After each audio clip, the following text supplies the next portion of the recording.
Hi, it's Sue. Thanks for joining me for today's Bible reading for April 13th, and I'm reading 1 Kings 3 through 5. First one.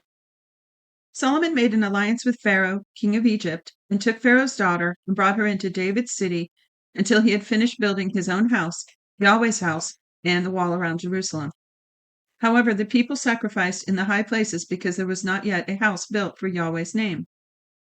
Solomon loved Yahweh, walking in the statutes of David his father, except that he sacrificed and burned incense in the high places.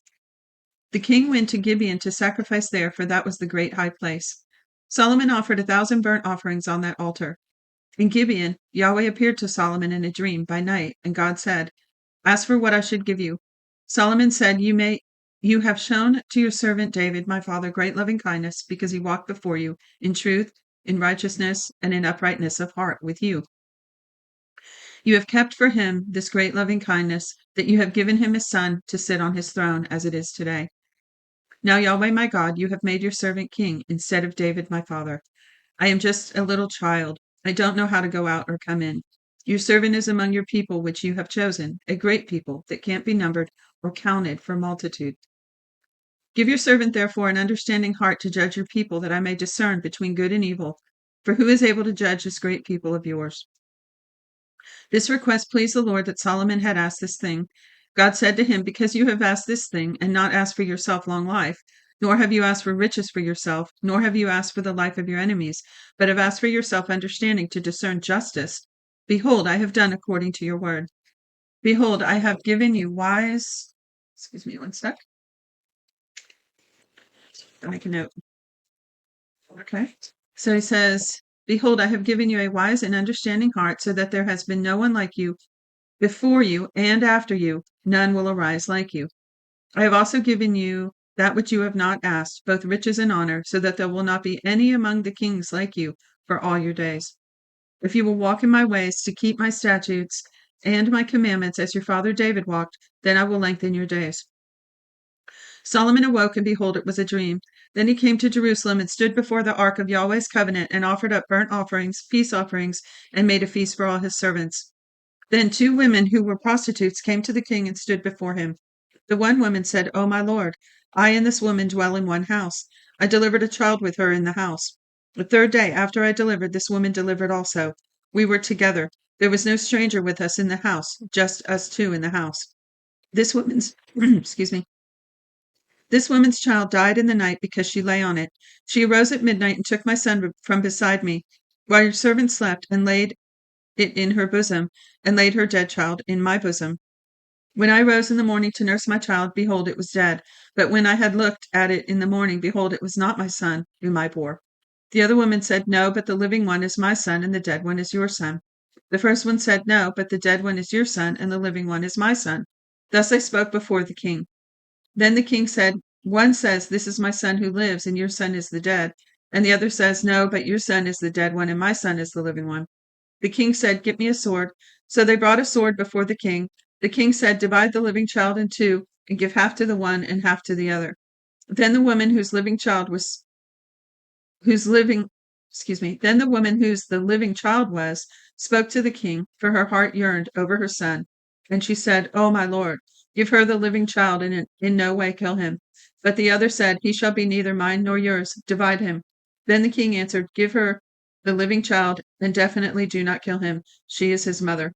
All Israel heard of the judgment which the king had judged, and they feared the king, for they saw that the wisdom of God was in him to do justice. King Solomon was king over all Israel. These were the princes whom he had: Azariah the son of Zadok the priest, Elihoreph and Ahijah the sons of Shisha, scribes, Jehoshaphat son of Ahilud the recorder, Benaiah the son of Jehoiada was over the army, Zadok and Abiathar were priests, Azariah the son of Nathan was over the officers, Zabud the son of Nathan was chief minister, the king's friend, Ahishar was over the household, and Adoniram the son of Abda was over the men subject to forced labor. Solomon had 12 officers over all Israel who provided food for the king and his household. Each man had to make provision for a month in the year. These are their names: Ben-Hur in the hill country of Ephraim, Ben-Decker in Machaz of Shabbim, Beth-Shemesh and Elon, Beth-Hanin, Ben-Hesed in Aruboth, Soko and all the land of Hepher belonged to him. Ben-Abinadab in all the height of Dor, he had Taphath, Solomon's daughter, as wife. Bana the son of Ahilud in Tanakh and Megiddo, and all Beth-Shin, which is beside Zarathan, beneath Jezreel, from Beth-Shean to Abel Maholah, as far as beyond Jachmim.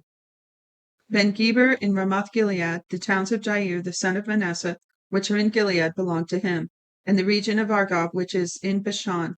60 great cities with walls and bronze bars belonged to him. Ahinadab the son of Edo in Mahanaim, Ahimaaz in Naphtali. He also took Basemath, the daughter of Solomon, as wife. Banah the son of Hushi in Asher and Beloth. Jehoshaphat the son of Paruah in Issachar. Shimei the son of Elah in Benjamin. Geber the son of Uri in the land of Gilead, the country of Sihon, king of the Amorites, and the Og, the king of Bashan. And he was the only officer who was in the land. Judah and Israel were numerous as the sand which is by the sea, in multitude, eating and drinking and making merry. Solomon ruled over all the kingdom from the river to the land of the Philistines and to the border of Egypt. They brought tribute and served Solomon all the days of his life. Solomon's provision for one day was 30 cores of fine flour, 60 measures of meal, 10 head of fat cattle, 20 head of cattle out of the pastures, 100 sheep, besides deer and gazelles and roebucks and fattened fowl. For he had dominion over all the side of the river, from Tifsah even to Gaza, over all the kings on this side of the river, and he had peace on all sides around him. Judah and Israel lived safely, every man under his vine and under his fig tree, from Dan even to Beersheba, all the days of Solomon. Solomon had 40,000 stalls of horses for his chariots and 12,000 horsemen. Those officers provided food for King Solomon, and for all came to King Solomon's table, every man in his month. They let nothing be lacking. They also brought barley and straw for the horses and swift steeds to the place where where the officers were, each man according to his duty. God gave Solomon abundant wisdom and understanding, and very great understanding, even as the sand that is on the seashore. Solomon's wisdom excelled the wisdom of all the children of the east and all the wisdom of Egypt. For he was wiser than all men, than Ethan the Ezrahite, Heman, Calco, and Darda, the sons of Mahal, and his fame was in all the nations all around. I wonder how many people were in the earth in those days, what the population was. He spoke 3,000 proverbs, and his songs numbered 1,005. He spoke of trees from the cedar that is in Lebanon, even to the hyssop that grows out of the wall. He also spoke of animals, of birds, of creeping things, and of fish. People of all nations came to hear the wisdom of Solomon, sent by all the kings of the earth who had heard of his wisdom. I love those subjects too. The plants, all the horticulture, the cultivating of it, the animals, the insects. I love it all. Chapter 5, verse 1, last chapter for this reading. Hiram, king of Tyre, remember him? We talked about him the other day. Hiram, king of Tyre, sent his servants to Solomon, for he had heard that they had anointed him king in the place of his father, and Hiram had always loved David. Solomon sent to Hiram, saying, You know that David my father could not build a house for the name of Yahweh his God, because of the wars which were around him on every side, until Yahweh put his enemies under the soles of his feet. But now Yahweh my God has given me rest on every side. There is no enemy and no evil occurrence. Behold, I intend to build a house for the name of Yahweh my God, as Yahweh spoke to David my father, saying, Your son who I will set on your throne in your place shall build the house for my name. Now therefore command that the cedar trees be cut for me out of Lebanon. My servants will be with your servants, and I will give you wages for your servants according to all that you say. For you know that there is no one among us who knows how to cut timber like the Sidonians.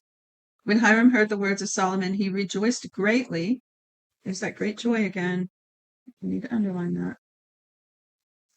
And said, Blessed is Yahweh today, who has given to David a wise son to rule over this great people. Hiram sent to Solomon, saying, I have heard the message which you have sent to me, and I will do all your desire concerning timber of cedar and concerning cypress timber. My servants will bring them down from Lebanon to the sea. I will make them into rafts to go by sea to the place you specify, and will cause them to be broken up there, and you will receive them. You will accomplish my desire in giving food for my household." So Hiram gave Solomon cedar timber and cypress timber according to all his desire. Solomon gave Hiram 20,000 cores of wheat for food to his household and 20 cores of pure oil. Solomon gave this to Hiram year by year. Yahweh gave Solomon wisdom as he promised him. There was peace between Hiram and Solomon, and the two of them made a treaty together. King Solomon raised a levy out of all of Israel, and the levy was 30,000 men. He sent them to Lebanon, 10,000 a month by courses for a month. They were in Lebanon and 2 months at home, and Adoniram was over the men subject to forced labor. Solomon had 70,000 who bore burdens and 80,000 who were stonecutters in the mountains. Besides Solomon's chief officers who were over the work, 3,300 who ruled over the people who labored in the work. The king commanded, and they cut out large stones, costly stones, to lay the foundation of the house with worked stone. Solomon's builders and Hiram's builders and the Givelites cut them and prepared the timber and the stones to build the house. And that's it. That's it for today's reading. That is 1 Kings 3 through 5 from the World English Bible. Thank you so much for joining me, and I'll see you tomorrow.